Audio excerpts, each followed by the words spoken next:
1절과 2절 시작.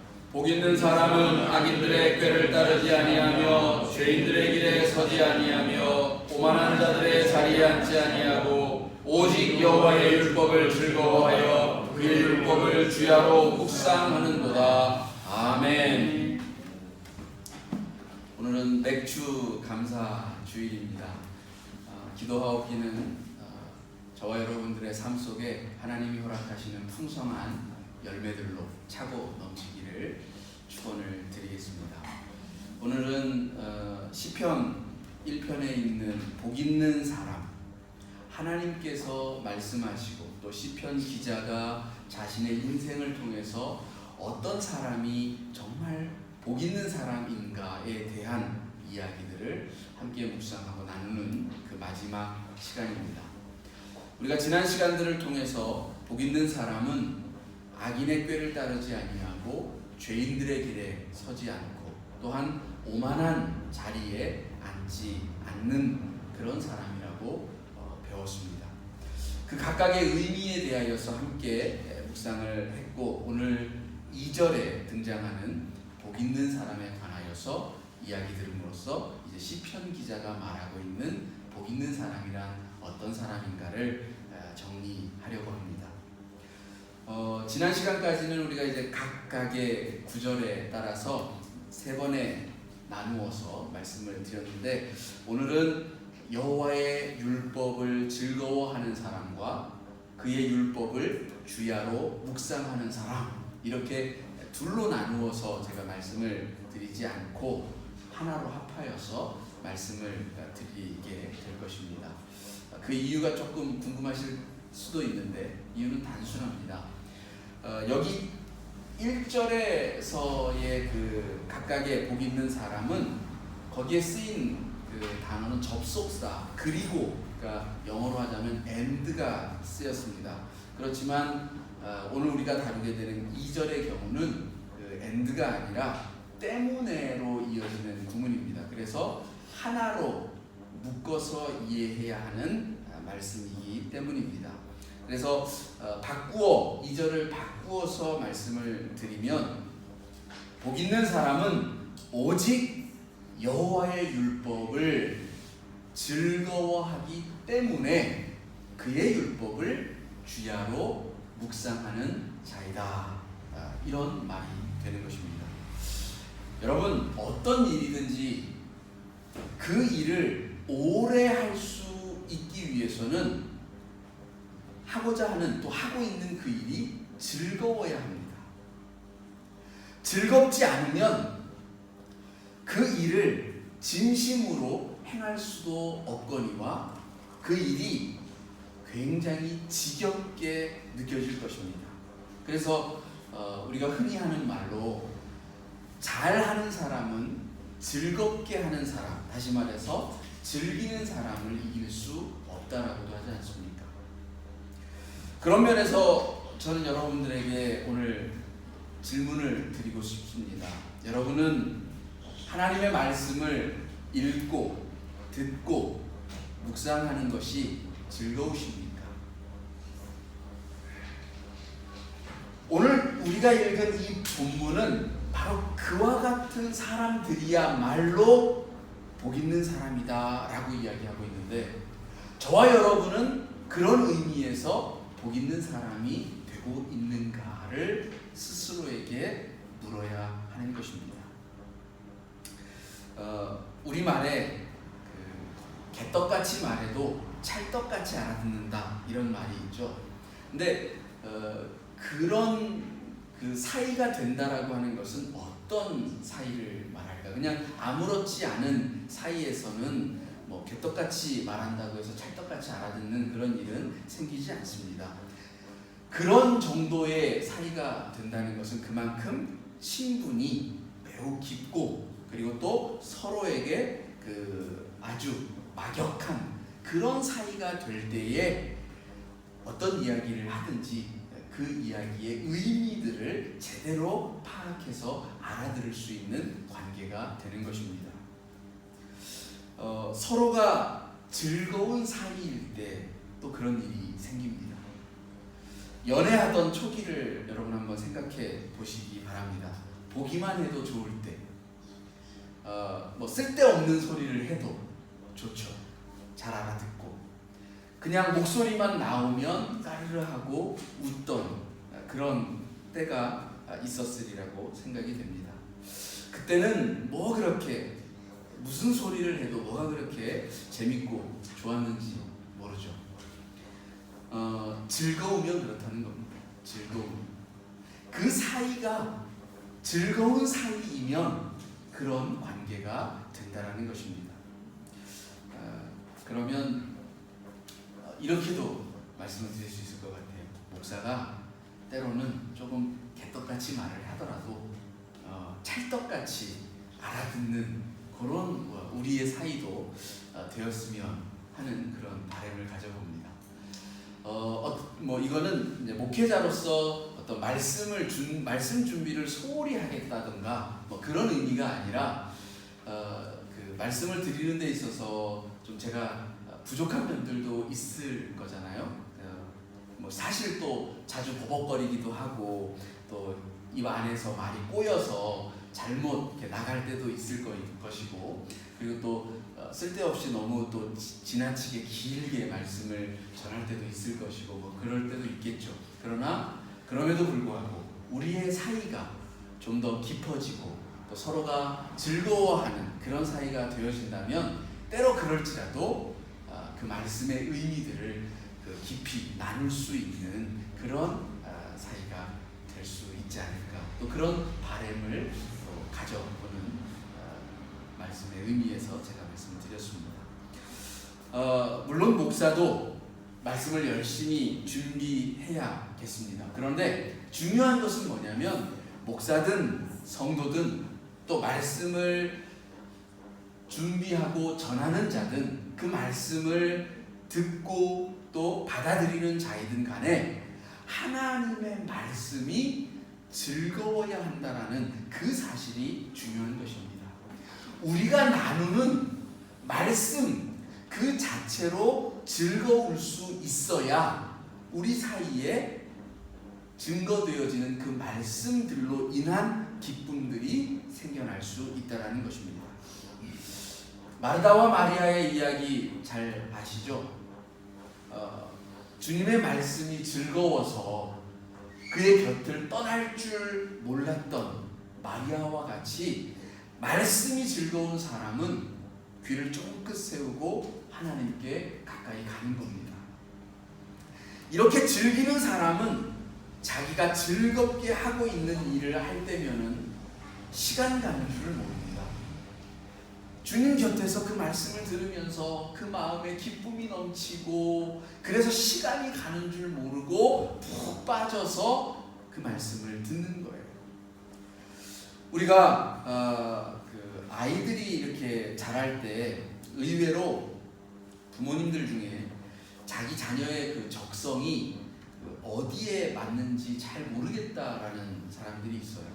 이제 앞으로 또 우리 혜희 집사님도 자녀를 낳을 것이고 또 우리 주원이도 커갈 것이고 할 텐데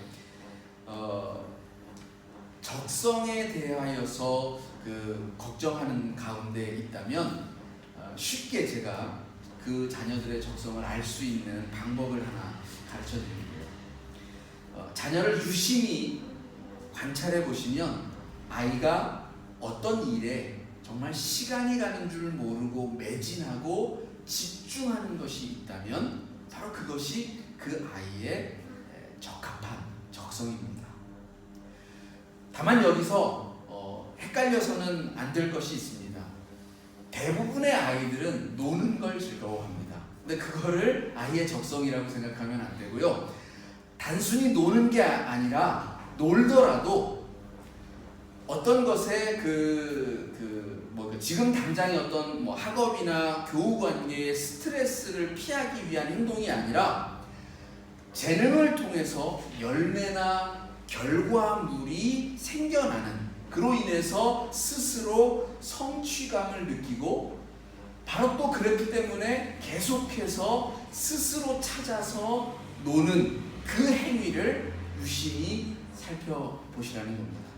그러면 그 아이가 관심이 있고 또 재능이 있는 것이 어떤 것인지를 알 수 있을 것이고 거기에 맞춰서 아이를 잘 기를 수가 있을 것입니다. 우리가 가지고 있는 시간이라고 하는 것은 언제나 상대적이기 때문에 하기 싫은 일을 억지로 붙잡고 있는 사람에게서 느껴지는 시간과 즐거움에 빠져서 매진하고 있는 사람에게서 느끼는 시간은 굉장한 차이가 있습니다. 자기가 하는 일이 즐거운 사람은 벌써 시간이 이렇게 되었어? 시간이 이렇게나 빨리 지나갔단 말이야? 이렇게 느끼지만 그렇지 않고 좀 즐겁지 않은 사람에게 있어 시간은 너무나도 더디게 가는 듯하게 느껴진다는 것입니다. 20살 때까지 저는 공부하는 게 너무 싫어서 그 시간이 너무 더디게 가더라고요. 그 학교를 좀 빨리 졸업했으면 좋겠고 공부 좀 그만했으면 좋겠고 그런 그 20살 때까지의 시간은 그렇게 저에게는 느리게 가는 시간이었는데 연애를 하면서부터는 시간이 얼마나 빨리 가는지 뭐 비유하자면 왜 데이트를 하다가 그 여자친구가 나 이제 가야 돼 이렇게 얘기하면 반응이 어떻게 나와요? 벌써 가려고? 그쵸? 시간이 그만큼 빠르게 지나갔다라는 거예요. 아마 그런 마음들을 이해하실 수 있으리라고 생각이 되어집니다. 여러분, 그런 거예요. 하나님의 말씀을 주야로 묵상하기가 쉽습니까? 그냥 단순히 생각해 보면 정말 주야로 하나님의 말씀을 묵상한다는 일은 결코 쉬운 일은 아닐 것입니다. 그러니까 이 주야라고 하는 것은 시간적인 개념입니다. 밤, 낮, 하루 종일 그 시도 때도 없는 그런 시간을 말하는데 그런 시간을 보낸다라는 것은 즐거워하지 않고는 절대 할 수 없는 일이라는 거예요. 내가 그것을 정말 즐거워하지 않는 이상에는 주야로 하나님의 말씀을 읽고 묵상한다? 불가능한 일이라는 것입니다. 말씀을 읽으면서 한 장을 넘기기가 어려우신 분들, 아예 말씀을 읽기도 전에 하나님 말씀은 읽는 게 너무 지겨워라고 미리 상상을 해서 성경을 아예 펴볼 생각조차 못하시는 분들, 신앙생활을 굉장히 오래 해왔지만 하나님의 말씀을 한번 제대로 읽어본 적이 드문 분들, 그런 분들에게 오늘 이렇게 기도하라고 권면드리고 싶어요. 말씀을 읽고 듣고 묵상하는 일이 정말 저에게 즐거운 일이 되게 해주십시오. 정말 그것이 지겹고 힘든 일이 아니라 너무나 즐거워서 그것으로부터 빠져나가는 것이 더 어렵게 느껴지는 그런 우리의 신앙이 되게 해주십시오. 그렇게 한번 기도해 보시기를 부탁을 드리겠습니다. 어떤 물질이든지 간에 희소성이 있으면 가치가 매우 높습니다. 사실 저희가 예배하고 있는 여기 이 유럽이라고 하는 곳은 한국에서처럼 자기 교회가 있어서 매일 마음껏 모이고 기도하고 예배드리고 또 말씀을 공부하는 그런 시간을 많이 가질 수가 없습니다.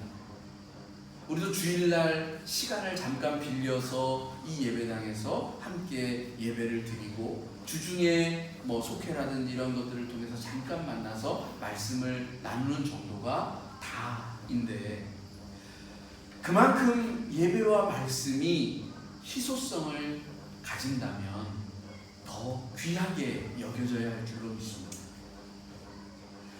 여러분이 이 주일 한 시간이 정말 그렇게 귀하게 여겨진다면 여기에 나오는 이 시간을 그토록 값지게 생각한다면 이 시간을 기다리게 되어지고 또 이 시간을 정말 즐겁고 기쁜 마음으로 나오게 될 줄로 믿습니다.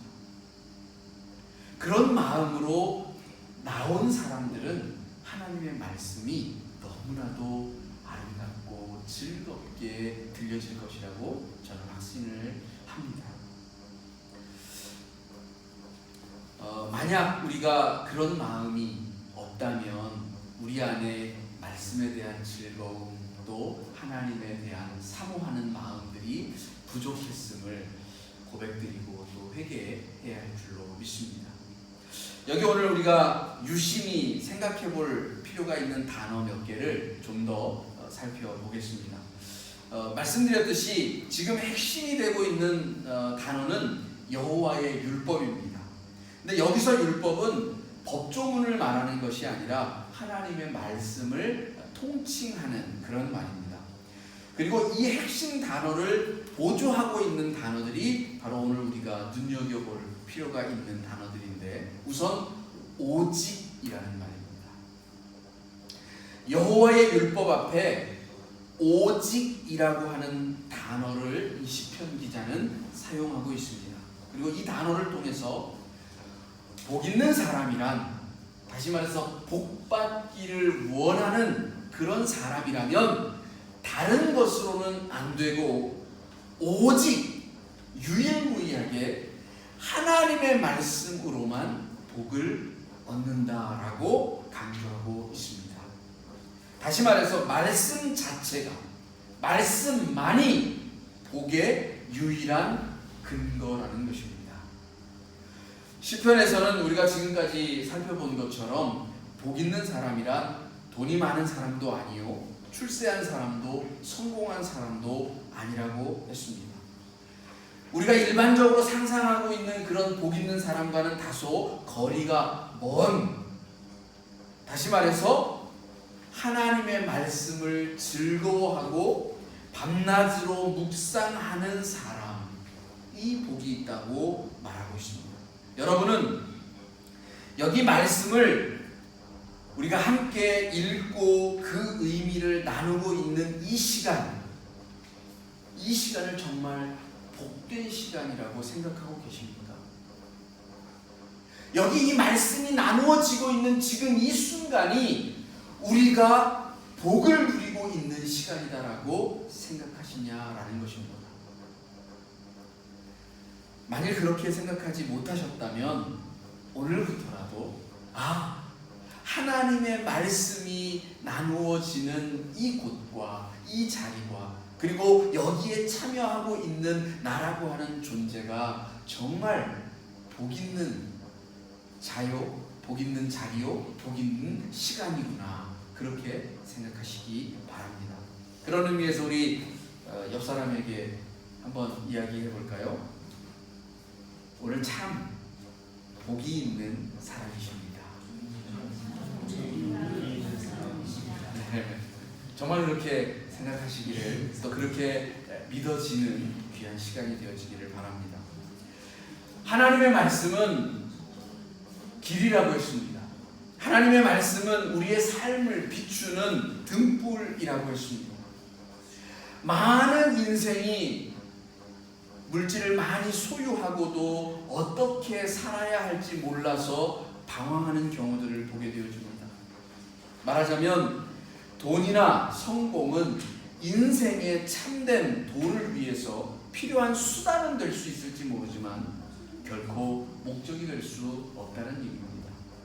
수련회에 참석하신 분들은 아시겠지만 오늘 수련회에서도 물질이라고 하는 것이 값지고 반드시 필요한 것이지만 그것 자체가 목적이 되지는 않는다라고 하는 말씀을 들으셨습니다. 물질은 목적을 이루기 위해 사용되는 수단입니다. 그래서 그 물질을 잘 다스리고 잘 관리하는 사람이 되는 것이 복 있는 사람이 되는 것입니다. 그러니까 물질 자체는 악하다거나 선하다거나 할 수 있는 것이 아니고 그것을 어떻게 사용하고 다루고 그걸 다스리는가에 따라서 그 물질이 악한 것도 되어지고 선한 것도 되어진다는 것이죠. 그러면 우리가 복 있는 사람이 되어지면 우리에게 허락하신 하나님의 소유가, 하나님께서 우리들에게 주신 그 은혜가 차고 흘러 넘침이 정말 복된 것들, 선한 것들을 만들어가는 것이 되어질 줄을 믿습니다. 바로 그와 같이 하나님의 말씀이 그 자체로 우리에게 복이 되고, 그래서 그 말씀을 정말 주야로 묵상함으로써 그 의미들을 찾는 사람들이야말로 진정으로 복 있는 사람이 된다라는 것입니다. 여기 오직 말씀을 묵상한다라고 해서 성경만 읽으라고 하는 말씀으로 오해하지는 마시기 바랍니다. 우리에게 오늘날까지 영향을 미치고 있는 위대한 영성가들은 하나같이 모두가 다 하나님의 말씀, 성경을 강조했습니다. 종교개혁자들도 솔라 스크립투라, 다시 말해서 오직 성경을 외쳤습니다. 그러나 그렇다고 해서 그들이 다른 책은 하나도 읽지 않고 오직 성경만 읽었다는 얘기는 아닙니다. 오히려 그들은 훨씬 더 많은 책들을 읽었습니다. 평생토록 수많은 책들을 읽었습니다.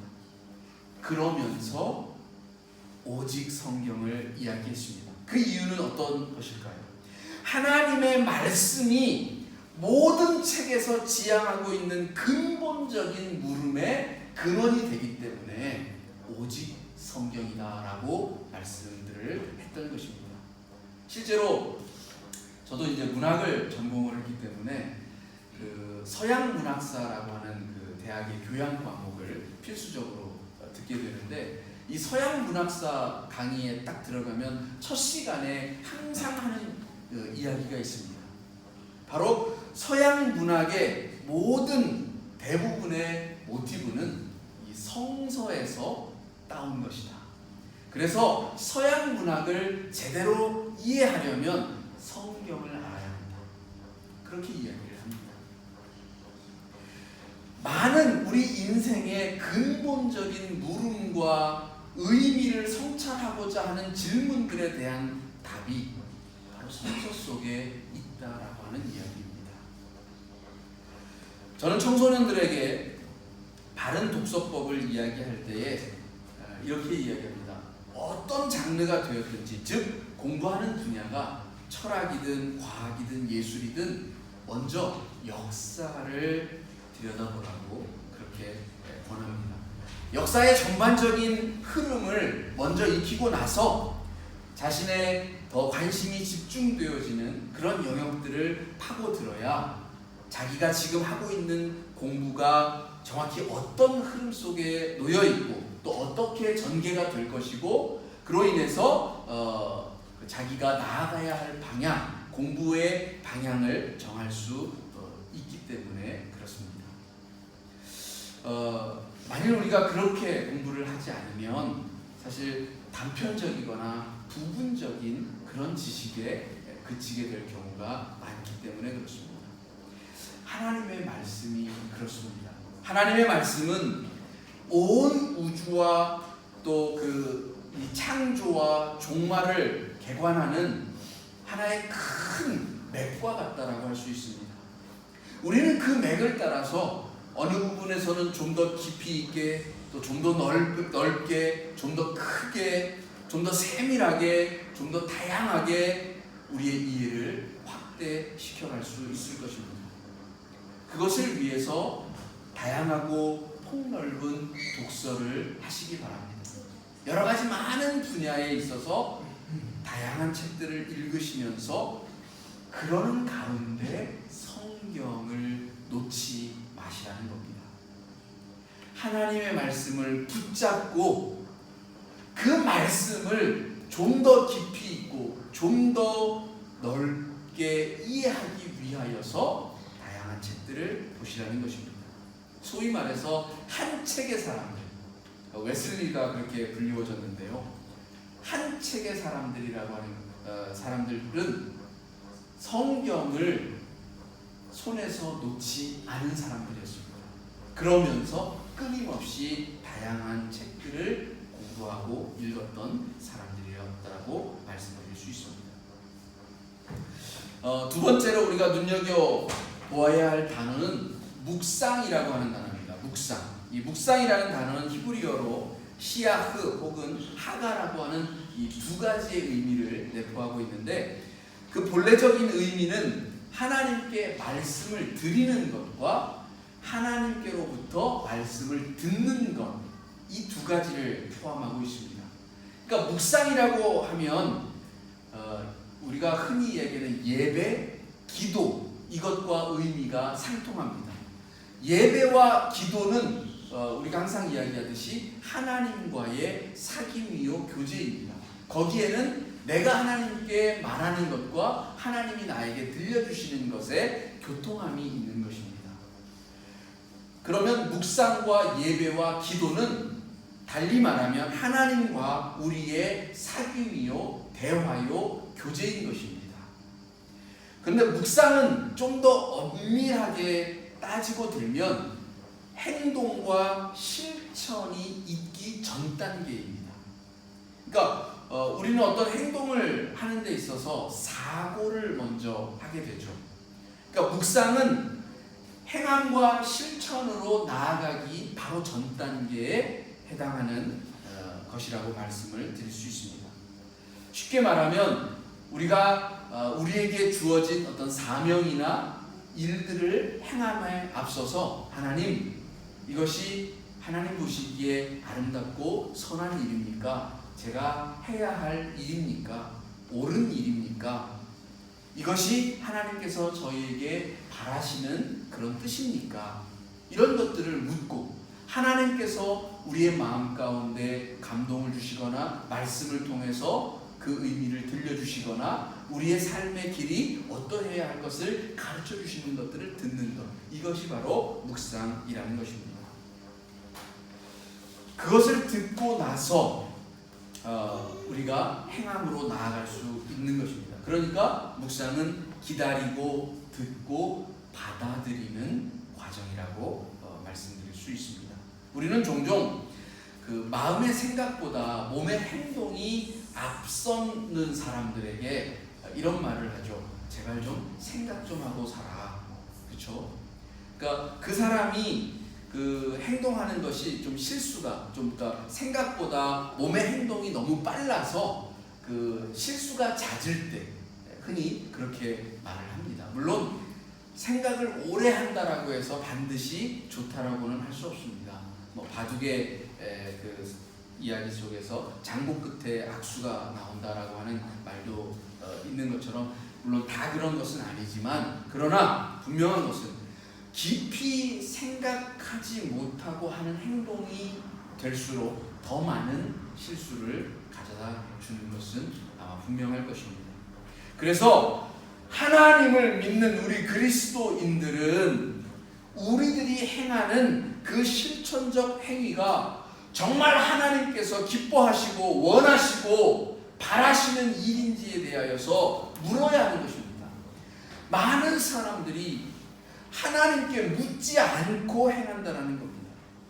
많은 그리스도인들이 하나님의 말씀을 묵상하는 그 행위 없이 먼저 몸으로 행함으로 인하여서 오히려 하나님을 욕되게 하는 실수들을 하게 된다는 것입니다. 기독교는 분명 실천의 종교입니다. 그저 명상이나 깨달음으로 그치는 것이 아닙니다. 그런데 그에 앞서 선행되어야 할 이 묵상의 과정이 바르게 수행되지 않으면 우리의 그 실천적 행위는 오히려 독이 될 수도 있다는 것입니다. 그런 면에서 우리가 좀 더 조심해야 하고 이 묵상의 중요성을 깊이 있게 깨달아야 하는 것입니다. 선무당이 사람 잡는다라고 이야기하죠. 사람을 살리려고 하는 그 구세 행위가 오히려 사람을 죽이는 결과를 가져오는 것, 그것을 선무당이 사람 잡는다라고 하는데, 그것은 바로 그런 행위들을 하기에 앞서서 선행되어져는 제대로 된 선행 과정이 없었기 때문입니다. 마태복음 17장에 보면 예수님이 베드로와 야고보와 요한을 데리고 이 산에 올라가서 기도하고 있는 사이에 다른 제자에게 한 아비가 찾아옵니다. 그 아비가 하는 말이 자기의 자녀가 지금 귀신이 들려서 물에도 들어가고 불에도 뛰어드니 너무나도 위험합니다. 그러니 고쳐주십시오. 이렇게 요청을 하죠. 그때 제자들이 예수님을 흉내내어서 귀신아 물러가라! 예수 그리스도의 이름으로 명하노니 물러가라! 그렇게 하는데 귀신이 떠나지를 않는 겁니다. 또 한 가지 사도행전 19장에도 비슷한 이야기가 나오는데 바울의 옷과 손수건만 만져도 병이 낫는 것을 보고 시몬이라고 하는 마술사가 바울을 흉내내서 바울처럼 예수님의 이름으로 명하노니 귀신아 떠나라! 병아 나아라! 이렇게 외치는데 오히려 이 귀신은 마술사에게 내가 예수도 알고 바울도 아는데 너는 누구냐? 이렇게 조롱하는 모습이 나옵니다. 이 두 기사에서 제자들과 마술사의 문제점이 무엇입니까? 하나님과의 사귐의 과정, 묵상의 과정, 하나님께 묻고 또 하나님께서 들려주시는 말씀에 대한 생각하는 그 과정이 없이 모방적인 행동만 있었다는 것입니다. 실천적인 행위에 진실과 아름다움이 들어있으려면 그 전에 하나님과의 진실된 교제가 먼저 선행되어야 한다는 것입니다. 하나님과의 사귐이 없이 내 뜻대로 행하는 것은 결코 하나님의 바라시는 행위와 실천이 될 수 없다는 것입니다. 그것은 오직 나의 욕심이 깃들어 있는 행위일 수밖에 없다는 것이죠. 그래서 복 있는 사람은, 복을 가져오는 사람은 하나님의 말씀을 깊이 있게 묵상하여서 그 뜻을 제대로 실천할 수 있는 사람이 되어질 때에 정말 이 땅에서 하나님께서 기뻐하시는 자녀요, 그래서 하나님이 마음껏 축복하시는 자녀가 될 수 있다는 것입니다. 여러분, 복 있는 사람이 되어지기를 다 원하잖아요. 저도 여러분도 이 땅을 살아가면서 정말 하나님의 축복 안에 거하고 싶지 않습니까? 그렇다면 하나님의 말씀을 깊이 있게 묵상할 수 있는 저 여러분이 되어지기를 원합니다. 그래서 우리의 행함이 바른 행함이 되어지고 우리의 그 바른 행함이, 그 수고의 땀이 정말 하나님께서 말씀하시는 좋은 열매를 맺는, 선한 열매를 맺는 그러한 복된 결실들이 되어지기를 원합니다. 오늘 맥주감사절기인데 하나님 앞에 아름다운 결실의 열매들을 가지고 나와서 감사를 드리는데 그 열매가 정말 풍성하고 아름답고 보기에도 좋고 먹음직도 하고 그러면 더욱 좋겠죠. 그러기 위해서 하나님과의 우리 사이에 깊은 교제와 사귐이 있기를 진정으로 여러분에게 부탁드리고 권면드리고 또 그런 사람들 되어지기를 축원을 드리겠습니다. 기도합니다. 하나님, 복 있는 사람이 되고 싶습니다. 시편 기자는 복 있는 사람은 악인의 꾀를 쫓지 않고 죄인의 또 악인의 자리에 앉지 아니하는 사람이며 하나님의 말씀을 주야로 묵상하는 사람이라고 하였습니다. 오늘 특별히 하나님의 말씀을 정말 즐거워할 수 있는 우리들이 되게 하여 주옵소서. 하나님의 진리와 하나님께서 말씀하시는 축복이 그 안에 담겨 있는데 그것을, 그 보화를 캐내어서 내 것으로 삼지 못하는 안타까운 인생이 되지 않게 하시고 하나님의 말씀을 주야로 즐겁게 묵상함을 통하여서 그 안에 담긴 정말 값진 보화들을 캐내어서 정말 복 있는 인생을 살아가는 우리들이 되게 하여 주시옵소서. 믿음으로 이 길을 걷는 모든 이들이 오늘 이 복된 자리에서 하나님께로부터 주어지는 아름다운 선물과 같은 복들을 다 받은 줄로 믿습니다. 예수님의 이름으로 기도드립니다. 아멘.